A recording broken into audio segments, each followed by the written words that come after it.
Assalamualaikum warahmatullahi wabarakatuh.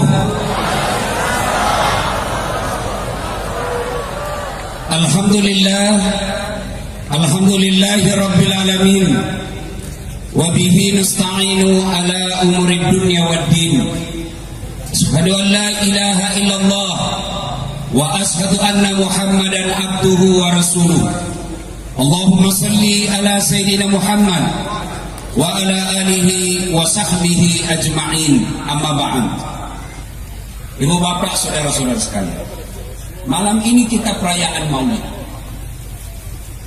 Dari Sabang sampai Merauke, dari Indonesia ke Malaysia, dari Indonesia ke Eropa, dari Indonesia ke New York, saya ceramah Maulid, semua temanya sama. Apa? Meneladani Nabi, mencontoh Nabi dalam kehidupan sehari-hari. Masalahnya, bagaimana kalian mencontoh Nabi kalau sejarah Nabi kau tidak tahu? Saya tanya ibu, halo ibu, berapa anaknya Nabi?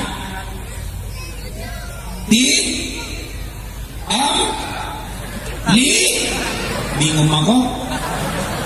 Ayo, ya.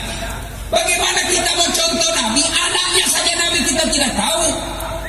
Kalau dulu orang tua kita cepat sekali memperkenalkan sejarah Nabi. Nenek dan ibu bapak saya ngajarkan, nah, kau matiin rokok pada dia. Nah, kalau kau tidur seperti ini, begini Nabi tidur. Jangan kau tendang kiblat. Nah, kalau kau makan jangan pakai tangan kiri, Nabi pakai tangan kanan. Nah, kalau kau buang air besar jangan menghadap kiblat, Nabi seperti ini. Itu dulu orang tua kita dari kecil sudah perkenalkan sejarah Nabi, dan itu pun bisa melalui lagu. Zaman kecil saya dulu lagunya mamaku begini. Pada zaman dahulu kala, pada zaman jahiliyah. Kenapa zaman jahiliyah, mak? Lanjut lagunya. Lahirlah seorang Rasul yang terakhir dan mulia. Siapa namanya, mak? Nabi Muhammad namanya. Mamanya Siti Aminah ibunya. Bapaknya Abdullah nama ayahnya. Di mana tinggal? Tanjung Redep atau Tanjung Madinah tempat tinggalnya. Terus kenapa nih, mak? Setelah dewasa diangkat menjadi Rasul. Siapa yang angkat, mak? Pak Bupati atau Gubernur? Oleh Allah yang kuasa. Allah itu siapa, mak? Pencipta alam semesta. Dulu, ibu-ibu dulu begitu lagunya. Ya toh? Masih lagi surah Mi'raj, apa lagi lagunya? 27 Rajab Nabi Muhammad diisrakan dari Masjidil Haram ke Masjidil Aqsa. Dulu. Anaknya mulai gadis dikasih lagu-lagu semangat jilbab. Jilbab putih, lambang suci gagah perwira. Saya sambung nih. Itu dulu. Kita juga remaja dulu, lagunya pun lagu-lagu dakwah. Karena ada sekarang orang bilang haram itu lagu. Tergantung bos, lagunya bagaimana. Nabi hijrah dari Makkah ke Madinah kan disambut dengan lagu. Lagunya apa? Qala al-badru alaina. Itu lagu, tergantung lagunya bos. Saya zaman kecil lagunya apa? Omeh Rahmah. Mengapa minuman itu haram? Karena merusak kepikiran.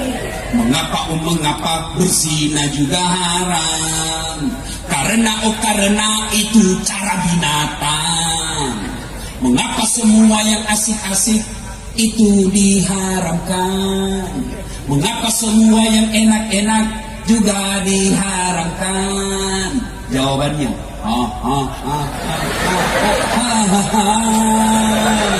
itulah perangkap setan. Umpannya ialah bermacam-macam kesenangan. Itu dulu Sekarang ibu-ibu lagunya apa? Yuk ayo, yuk. Dongo. Hei, ini semua ini. Katanya majelis taklim, majelis zikir, tiap bulan pengajian. Giliran olahraga, pergilah olahraga depan laki-lakinya orang. Di depanlah perempuan, bajunya sempit, roknya sempit, bapak-bapak di belakang, maju dan ibu-ibu. 1, 2, bapak-bapak di belakang. 3, gimana nggak hancurin semua ini? Katanya majelis taklim Makurasiri. Naiklah di panggung Agustusan, putar ke kiri mana, putar beleng-beleng. Tahu beleng-beleng? Tahu? Dogo. Tahu dogo? Kau lah itu. Hei bu, apa haram olahraga? Sunnah bagi dulu, tapi jangan campur-campur laki-laki dong. Ya, lagunya ibu dulu kan nasihat. Kata suaminya, lagu pun enak. Kalau juga mantan-mantan suamimu sudah tua, sakit-sakit, kau kasih tidurlah dia baru kau menyanyi. Bila Israel datang ke suami, kurang ngajar lagi. Itu lagu-lagu dulu. Sekarang lagunya anak muda.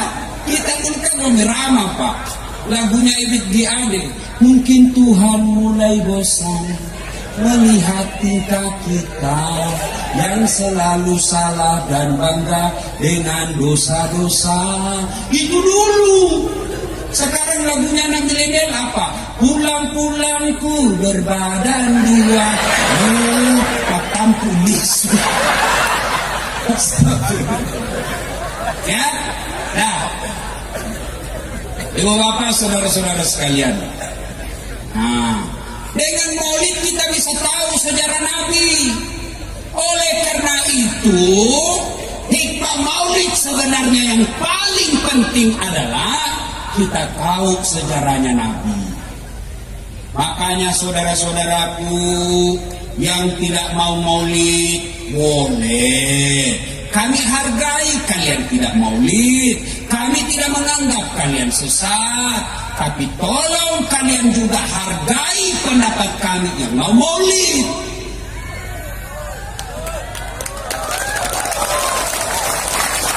Kalian tidak mau Isra Mi'raj, silahkan.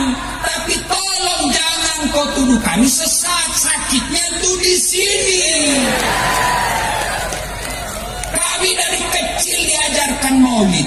Tiba-tiba kau datang, yang baru belajar agama 3 bulan, itu pun kau tidak di pondok, kau hanya belajar di Google. Oh, ini haram. Kenapa haram? Tidak ada pada zaman Nabi. Singkong dulu. Kalau alasanmu tidak, kan begini mereka itu yang membidah-bidahkan maulid. Alur pikirannya begini. Tidak ada pada zaman Nabi. Cari, tidak ada pada zaman Nabi, jangan ikuti. Turun lagi, tidak ada pada zaman Nabi, jangan ikuti. Tidak ada pada zaman sahabat, jangan ikuti. Turun lagi, tidak ada pada zaman tabiin, tidak boleh coret. Tidak ada pada cek lagi, tidak tabiin, tidak ada. Maka kesimpulannya bid'ah. Bid'ah sesat masuk neraka. Nah, itu kesimpulannya. Cara pikirnya cek tidak ada pada zaman Nabi. Sahabat cek tidak ada pada zaman Nabi. Cek lagi tabiin tidak ada.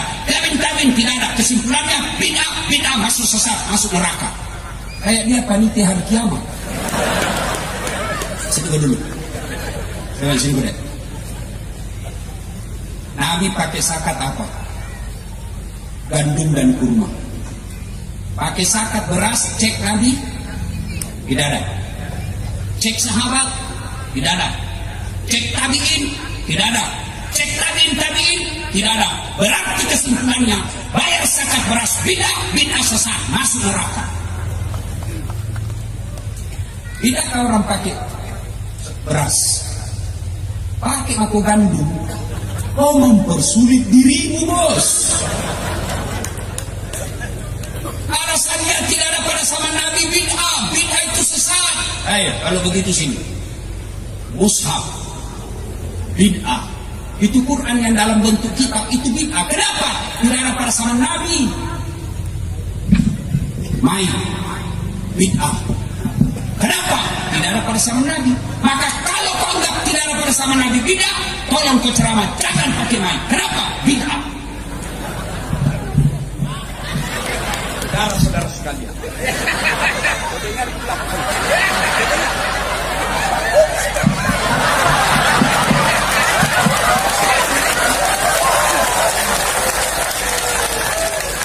Makanya ini kalian yang tidak mau maulid, kami hormat, kami hargai pendapatmu, tapi jangan kau tuduh kami sesat. Nabi hidup di Madinah. Ke tanah suci Makkah haji pakai apa? Pakai apa? Onta. Dari Madinah ke Makkah haji pakai onta. Berarti yang naik pesawat bid'ah.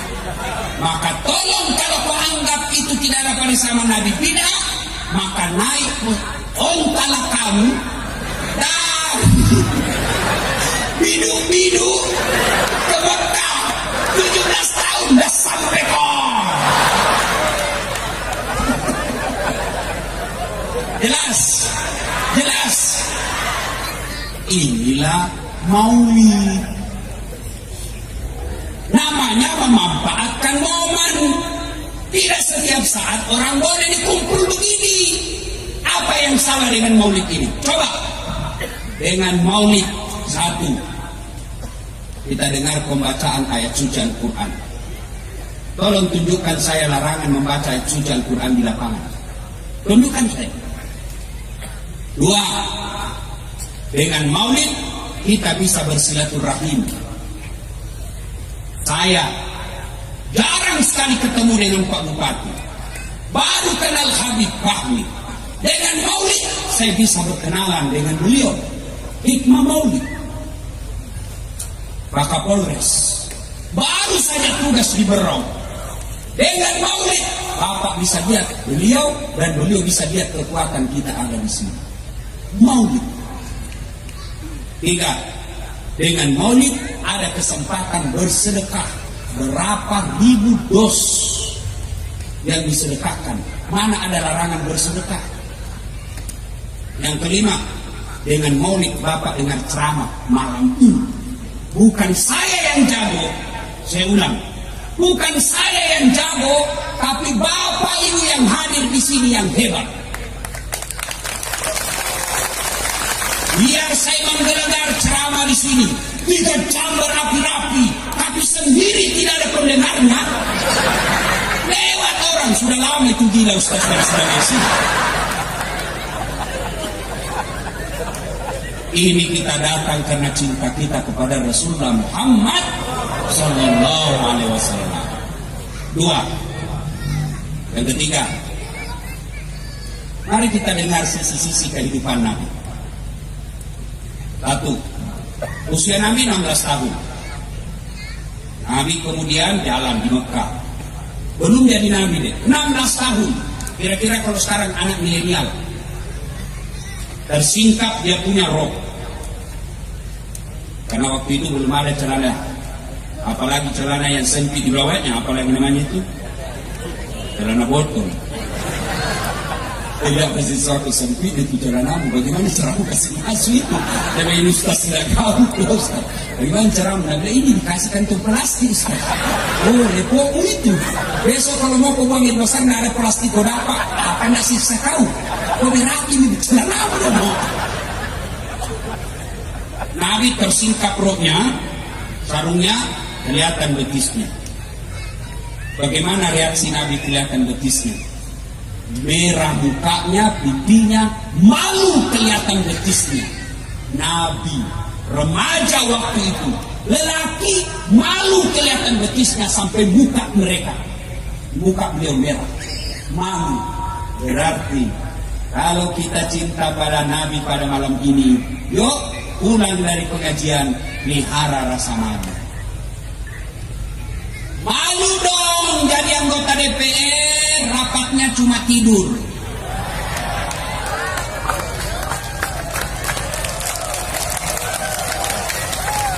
sudah digaji mahal-mahal, sudah dipilih. Ya sudahlah, urus rakyat. Jangan malah kalian lagi mau diurus. Saya berharap itu ketika pelantikan DPR RI dan DPR Kota, seluruh anggota DPR berkata begini, Assalamualaikum, saya niat berpuasa selama saya jadi anggota DPR. Puasa apa? Puasa dari kemewahan. Kita puasa di bulan suci Ramadan atau puasa Senin Kamis siang hari, boleh tidak makan tempe? Boleh, tapi tahan dulu, sudah buka baru kita makan pisang. Boleh, tapi tunda, sudah maghrib baru kita makan. Anggota DPR tunda dulu pakai kendaraan mewah, tunda dulu pakai uang-uang mahal, tunda sampai rakyatmu sejahtera, baru kau pakai yang mewah-mewah.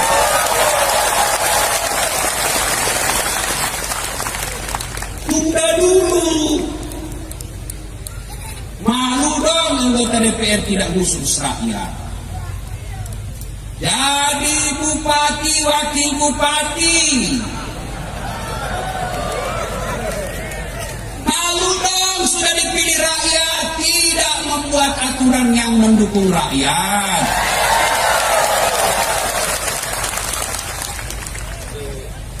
Sekarang kesempatan kalian. Ada dua di sini. Kita berdoa mudah-mudahan akur. Karena kalau tidak akur bingung rakyat. Mau ke kanan salah, mau ke kiri salah, akhirnya yang lain saja deh. Ayo. Jadi tentara, jadi polisi, malu dong kalau tidak menegakkan hukum dengan baik. Jangan minta-minta uang sama anak-anak. Tapi kau juga mau ke polisimu baik, tapi kau begitu kau ditangkap, kau juga menangis. Tolong Pak, kerjasamanya Pak. Ayo mari, punya rasa malu. Malu dong kalian jadi ulama, tapi ceramahmu hanya menghasut dan memecah belah. Sekarang ada penceramah rasa-rasanya dia hanya masuk neraka. Dia sendiri mau masuk surga. Kita ini kayak neraka aja tempat kita. Jangan begitu bos. Luas itu surga. Kasih masuk juga kita. Biarlah kami di kemper-empernya. Kau udah di dalam. Biarlah kami di pinggir-pinggir. Jangan kau kasih masuk neraka. Saya pun dihina-hinanya di Facebook. Apa ini Ustaz As'ad? Kau ceramah kiri kanan pelihara sunnah-sunnah. Lalu kau tidak pelihara sunnah. Kenapa kau tuduh saya tidak pelihara sunnah? Buktinya kau tidak pelihara jenggot. Gimana apa kau tidak mau tumbuh? Kau sudah kasih minyak. Marah mama Mirci. Kasih kotor-kotor bantal di mustas. Nah, yuk tanamkan budaya malu. Kalian cewek, malu dong kau dibonceng cowok bukan muhrimmu.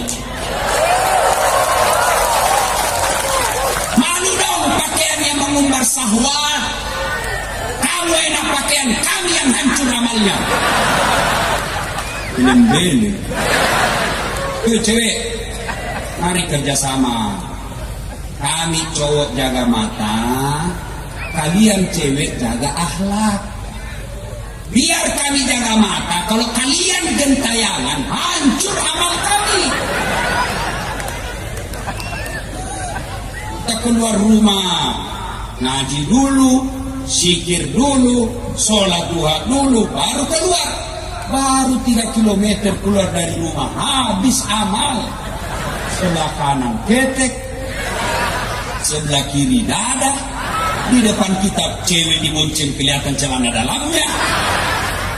Sampai di kantor angkat pahanya kelihatan. Dilihat, haram, tidak dilihat, barang bagus.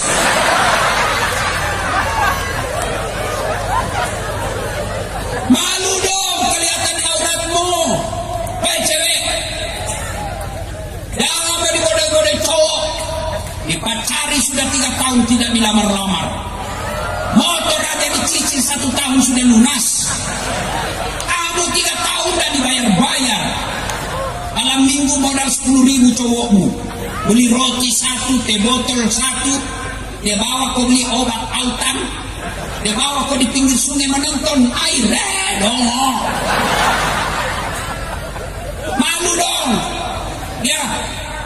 Pak, malu dong, sudah haji tapi tidak pernah dilihat berjamaah di masjid. Malu. Tanamkan rasa malu. Yuk, kalau rasa malu ini Pak, aman. Perempuan kalau kesopan berpakaian, malumu tinggi, aman laki-laki. Karena kami laki-laki tergantung perempuannya. Iya, coba lihat kalau perempuan, ada anak muda pakai gitar, lewat di pinggir jalan, ceweknya pakai jilbab, kalaupun ditegur sama cowok, kali dia bilang, Assalamualaikum, bau sorga dek, paling itu. Tapi coba kalau yang kelihatan pahanya, kelihatan dadanya, jalan, apa dia bilang cowok? Cewek jungkir balik.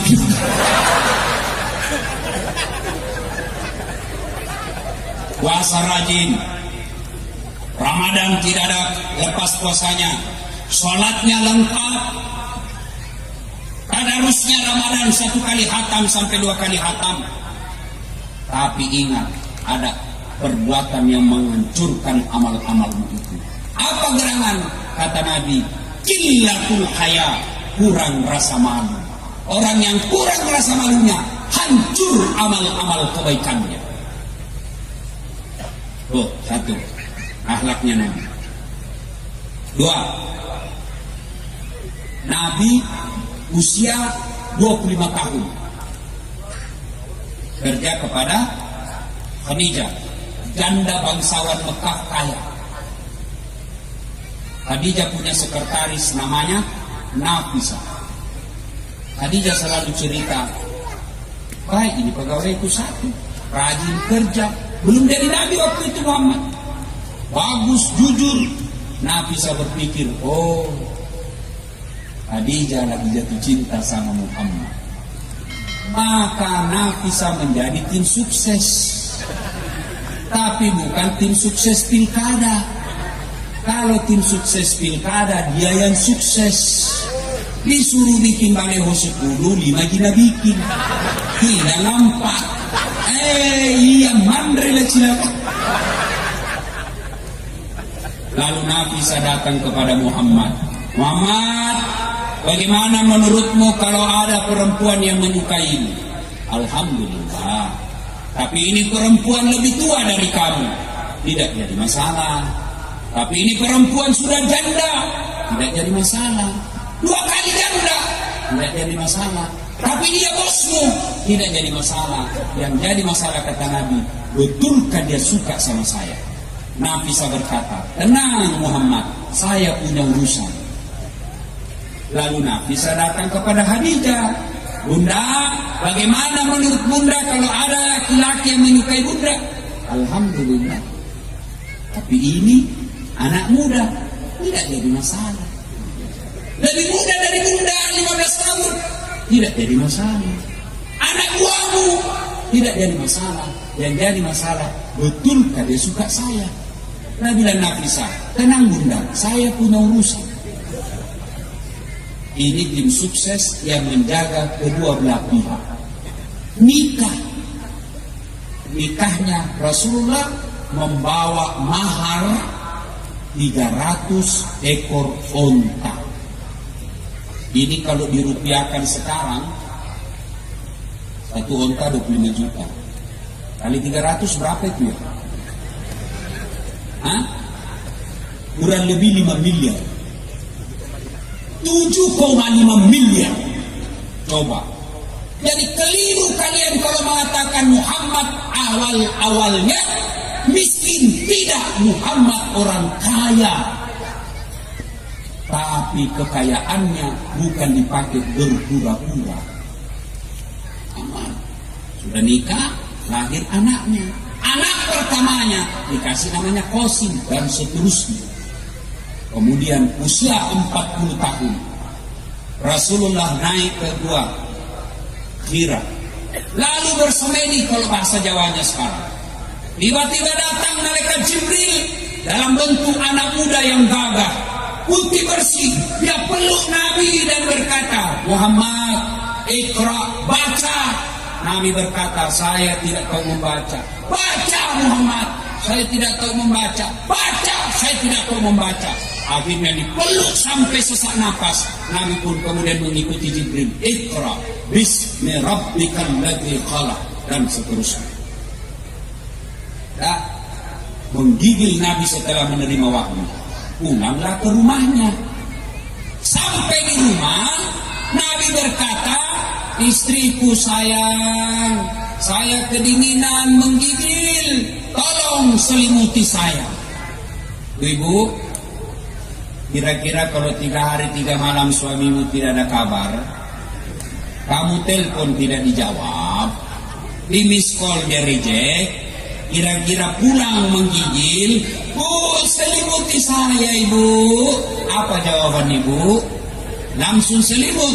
Tidak, diinterogasinya suaminya. Dari mana kau? Kenapa bisa kau kedinginan? Mana itu HP-mu? Maka ibu kalau mau mencintai Nabi malam ini, buang sangka buruk kepada suamimu.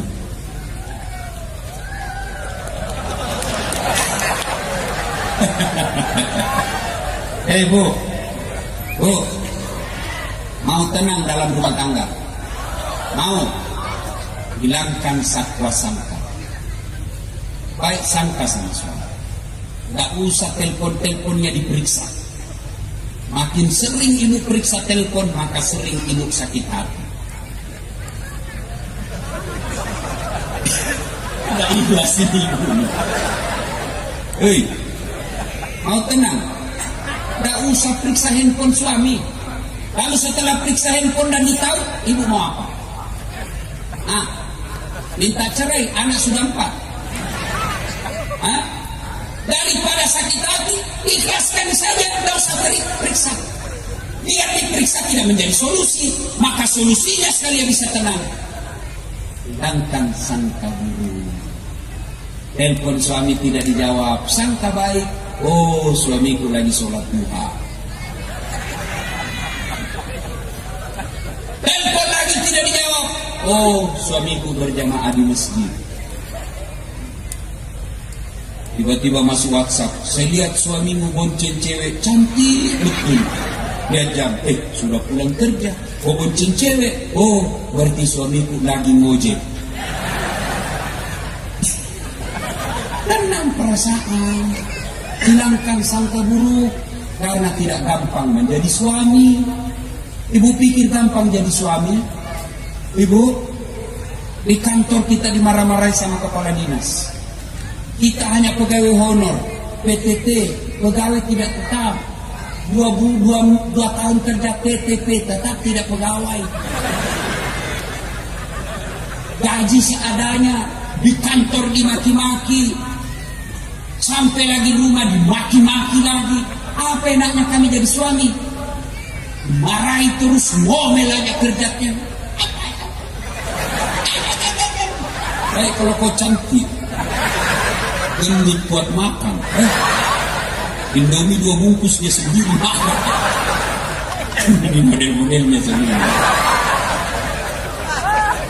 Enak juga itu kalau kita pulang kerja, di kantor keringatan, di kantor capek, berpikir bagaimana supaya kita bisa dapat rezeki pulang. Sampai di rumah disambut oleh istrinya dengan lagu, bila kamu di sisiku, hati rasa syahdu. Tenang perasaan. Marah-marah lagi suaminya, dia peluk dari di belakang. Insahaplah wahai manusia. Enak perasaannya kita jadi laki-laki. Kan ketawa, saya suruh sini. Bu, Bu, itu enaknya jadi perempuan dalam Islam. Dosanya istri, suami ikut menangis. Coba, kalau ibu taat sama suami, kunci surga dalam genggaman. Pernah ada sahabat bertetangga dengan seorang ibu muda. Lalu ibu muda ini sakit mamanya. Datanglah tetangganya memanggil. Bu, orang tuamu lagi sakit, ibunya. Kau datang, besuk dia. Apa kata ini ibu muda? Mohon maaf, suami saya belum pulang. Saya dilarang keluar rumah sebelum beliau pulang. Sakaratil maut ibunya. Datang lagi. Bu, kau pergi lihat itu orang tuamu. Sudah sakaratil maut. Masa kau tega tidak pergi melihatnya? Apa kata ibu muda ini? Mohon maaf, saya mau sekali melihatnya, tapi suami saya belum pulang. Saya takut melanggar janji saya kepada suami. Meninggal ibunya. Datang lagi tetangganya. Bu, kau datang lihat itu orang tuamu. Yang terakhir kalinya. Masa kau tidak mau datang melihatnya? Saya mau sekali, tapi apa boleh buat? Saya tidak bisa, suami saya belum pulang. Cukup saya doakan. Marah ini yang panggil. Dia melapor sama Nabi. Ya Rasulullah, itu tetanggaku keterlaluan sekali. Mulai dari sakit sakaratil maut sampai ibunya dikuburkan dia tidak datang. Keterlaluan betul. Kok bisa begitu? Kata ini, kenapa bisa begitu kata Nabi? Ya Rasulullah, suaminya pergi perang. Dipesan sama suaminya, jangan keluar rumah sebelum saya pulang. Mendengar ini, apakah Nabi marah? Subhanallah. Nabi justru bersabda, alhamdulillah, diampuni dosa ibu yang meninggal karena punya anak yang taat terhadap perintah suaminya. Masih ada perempuan begini sekarang? Masih ada? Ini semua ini, alhamdulillah. Tapi yang banyak saya lihat, baru 1 jam pergi suaminya, pergi juga dia tawaf. Betul ini semua komplek di Berau.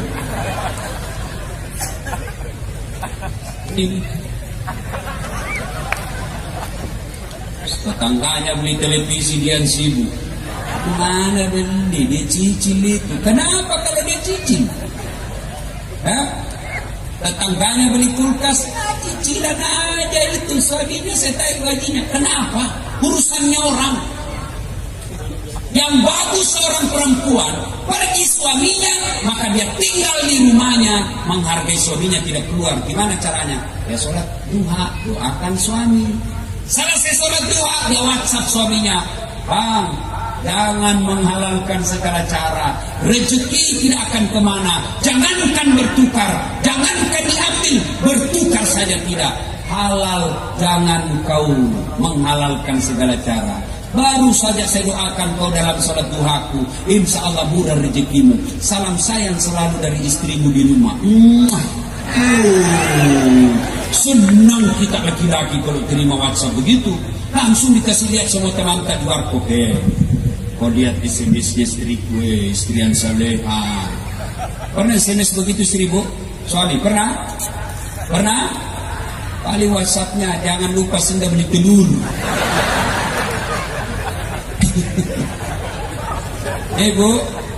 Bu, kira gampang jadi suami? Tidak gampang ibu. Saya di suatu bandara ada sarjana jadi tukang urut kaki refleksi. Saya tanya, berapa gajimu? Satu mengatakan 700, satu mengatakan 1,5 juta karena lebih lama kerja. Sarjana Ustaz. Kok mau jadi tukang urut? Saya malu sebenarnya Ustaz. Sarjana jadi tukang urut kaki, malu saya Ustaz. Apalagi kalau ditahu orang tua saya, ditahu teman-teman saya, sarjana urut kaki, malu Ustaz. Tapi terpaksa saya lakukan. Kenapa? Karena saya punya anak dan istri yang harus saya biayai. Tuh suami. Makanya hargai suami berapapun penghasilan. Bu, ini merasa tidak enak ini. Tenang Pak, saya bela kau malam ini. Terutama kalian yang takut sama istrimu.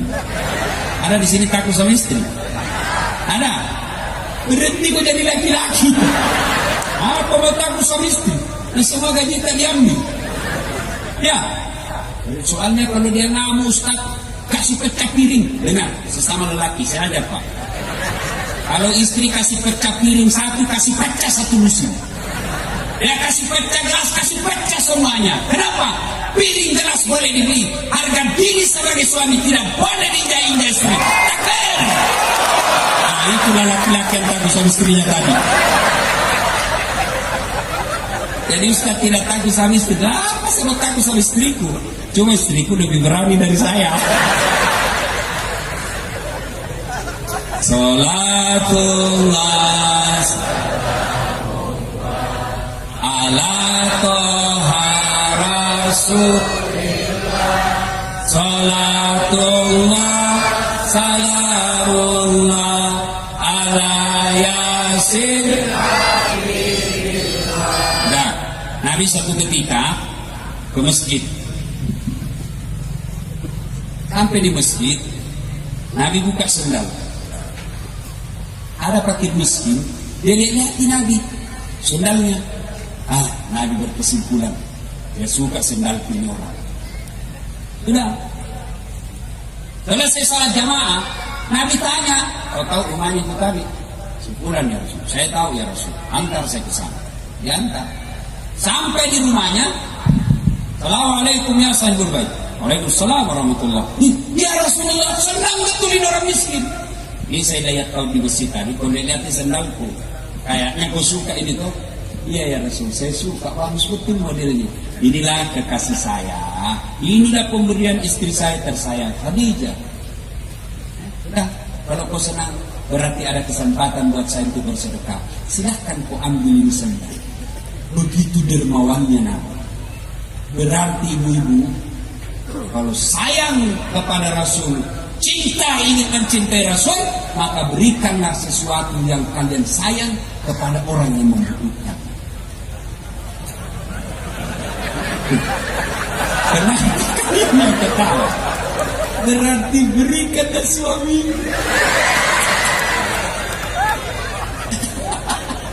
Hei bu, kau masuk surga? Mau? Ikhlaskan suami kau. Saya bilang banyak jalan menuju surga Ustaz. Memang banyak tapi macet. Ini jalur tol. Ibu, ada di Makassar saya tanya. Di dalam Quran itu ada 4 tipe keluarga kan? Ibu, pertama suaminya beriman, istrinya kafir. Keluarga Lut alaihissalam. Yang kedua, suaminya kafir, istrinya beriman. Fir'aun laknatullah alaih. Yang ketiga, suami kafir, istrinya pun kafir. Siapa? Abu Lahab. Yang keempat, istri beriman, suami beriman. Siapa? Ibrahim alaihissalam. Ibu pilih mana kira-kira ibu? Yang mana? Ibrahim. Tapi ibu harus tahu, Ibrahim itu 2 istrinya. Nah, sudah bilang ibu di Makassar, jangan Ibrahim Ustaz, Fir'aun saja.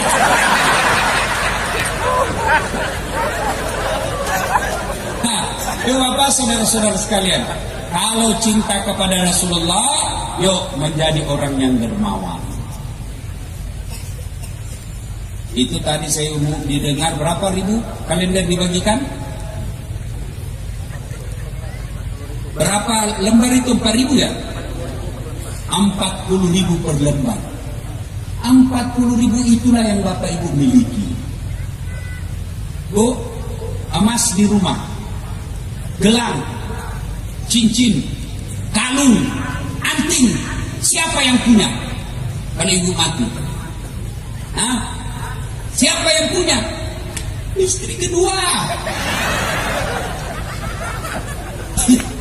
Ibu sudah menderita di kubur, suami datang, dia buka semua itu setelah itu jadi jenazah. Dia buka antingnya, dia buka gelangnya, dia buka kalungnya. Suami, lalu dia di dalam kamar pengantinnya pakai ranjang baru, kamarnya dia sudah ganti wallpapernya. Datanglah suaminya memberikan emas kepada istrinya yang baru. Indah, inilah cincin kesayangan mantan istri saya. Habis kalian, maka bersedekahlah.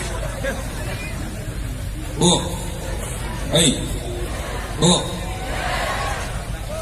kalau sudah usia-usia senja, sudah muka-muka sakaratil maut, udahlah, tuh panggil anak. Nah, ini ada emas saya 80 gram, ini ada emas saya 900 gram. Sini nak, jual ini. Ini kalau laku insya Allah, bisa laku. Selebihnya bawa bangun masjid, bawa ke masjid, bawa anak yatim. Selebihnya 10 juta, belikan saya yang palsu saja. Itu enaknya jadi orang kaya. Biar palsu, orang juga masih percaya asli. Beda kita orang miskin. Biar kita pakai asli, dia bilang dari mana dia dapat itu palsu aja. Maka kalian yang sudah kaya, tidak usah kau pakai yang asli, pakai aja yang palsu. Aslinya kirim ke akhirat sebelum kalian sampai. Maka tidak perlu, saya tidak setuju kalau ada ustaz bilang tidak usah cari uang banyak-banyak, tidak dibawa mati. Salah, cari uang banyak-banyak, bawa mati. Bagaimana caranya? Kirim sebelum mati. Saya bilang sama mamanya, cek di rumah, sayang, tidak usah kau pusing soal uang. Uang tidak dibawa mati. Kau sedekah, uangmu kau tidak bawa mati. Apa dia bilang? Betul, uang tidak dibawa mati. Tapi kalau tidak ada uang, rasanya mau mati. Tapi saya mimpi. Ayo, Pak, kenapa bapak-bapak selama ini miskin? Kenapa? Karena selalu mental minta-minta. Demi Allah, cari orang di Berau ini, ada orang bangkrut gara-gara sedekah. Ada? Ustaz, itu rumah di sudut yang tinggi itu kaya dulu, cuma karena rajin sedekah bangkrut. Tidak ada. Yang bangkrut narkoba, yang bangkrut judi, yang bangkrut selingkuh. Bukan poligamnya, selingkuh. Poligami halal, ibu boleh tidak setuju, tapi jangan kau cela orang yang berpoligami. Kalau ibu-ibu cela, nanti di akhirat ditanya sama malaikat, kenapa kau hina sunnah?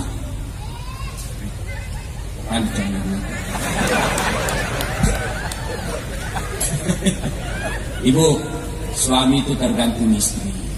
Percaya, kalau istrinya baik, tutur katanya lembut, belum pulang suaminya sudah siap makanannya, datang mertuanya dia hormati, datang saudaranya dia muliakan. Begitu suamimu mau kawin lagi, mertuamu yang bela kamu. Apa mau kawin lagi? Itu istrimu baik betul, belum tentu kau dapat perempuan lebih baik dari dia. Apa kau mau kawin lagi? Haram air susu. Mama saya kalau marah begitu, haram air susu. Kaget kita, apa ini mati kita kalau dia bilang haram air susu. Itu kalau kita baik sama mertua. Tapi kalau jahat sama mertua, apa dia bilang kalau pulang anaknya? Apa itu istrimu nak? Saya didik kau baik-baik, saya sekolahkan kau tinggi-tinggi supaya hargai kau orang. Nah istrimu saja tidak hargai kau. Datang saya tidak pernah manis-manis mukanya. Datang saudaramu bengkok aja terus mukanya. Di dalam kamar tidak pernah keluar-keluar. Apa itu istrimu?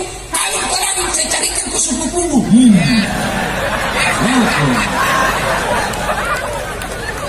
Bapak juga jauh suka tipu istri. Alasan rakyat. Tenang ibu, saya bela ibu sekarang.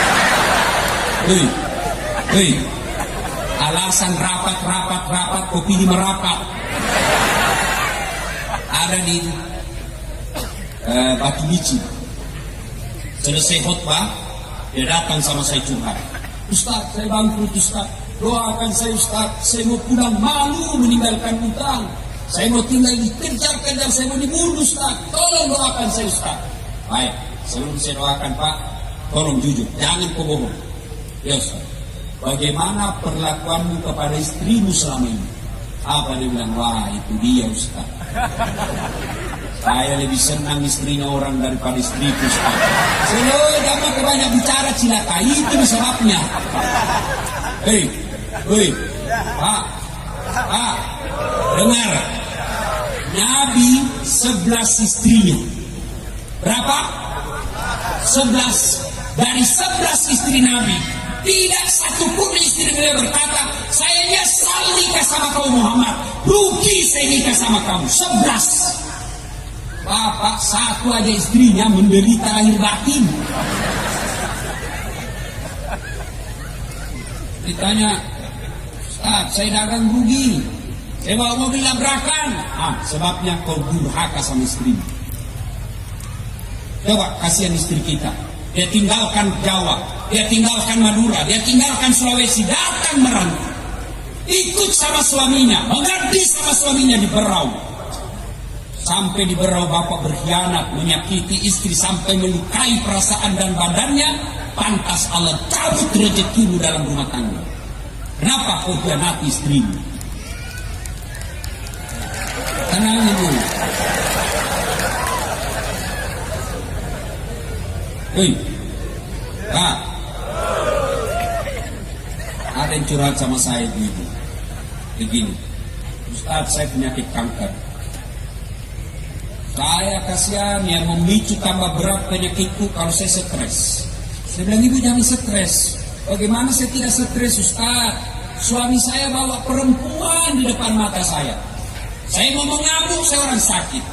Saya minta cerai, ada anak saya. Saya mau bertahan, tambah cepat saya mati. Coba lihat. Inilah perempuan kasihan, tidak punya pilihan. Gimana kalau anak kita diperlakukan seperti itu? Coba lihat itu perempuan biasa di bandara, saya lihat pantas. Doa mustajab buat kita ini anak dari bibir ibu. Kenapa? Coba lihat itu ibu-ibu. Coba lihat ibu-ibu. Kalau dia ke bandara kasihan, ada barang di tangan kanannya, ada barang tangan kirinya, pakai uransal juga, gendong lagi anaknya. Kadang-kadang nak kasih tete di depan tak. Nah kotuk di bawah, di depannya Ustaz. Coba lihat ibu-ibu kasihan, lagi dikasih tete anaknya. Dikit lagi tuh. Bu, lihat toh. Kalau digigit anak, apa kau tinju anak? Kau gigit saya? Tidak. Siang anaknya, malam bapaknya lagi.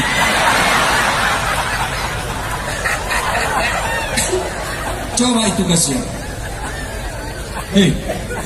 Bagaimana kalau anak gadis kita begitu? Muliakan. Saya tidak suka sifatnya Ustaz, dapatlah saya. Jangan kau sakiti fisiknya. Kau datang ke pengadilan baik-baik, pisah secara baik-baik. Tidak usah ku cerita jeleknya.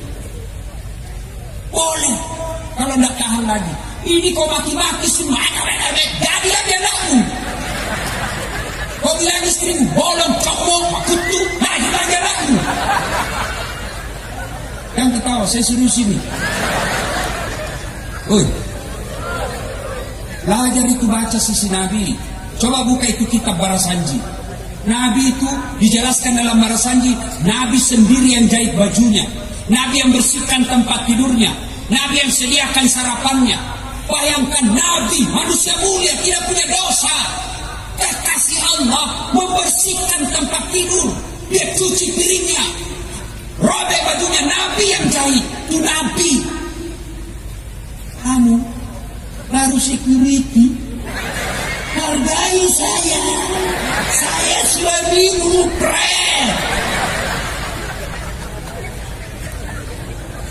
tenang ibu, saya bela kalian ini supaya nggak tidur bulan nanti.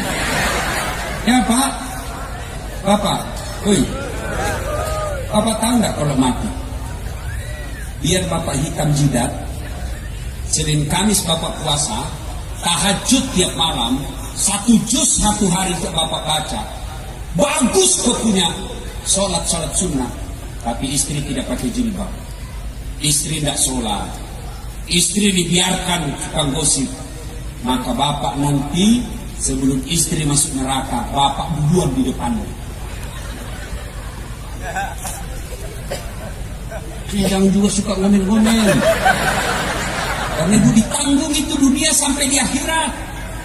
Ya, Nabi 11 istrinya tidak pernah satu pernah dipanggil Khadijah ta'al sini, tidak.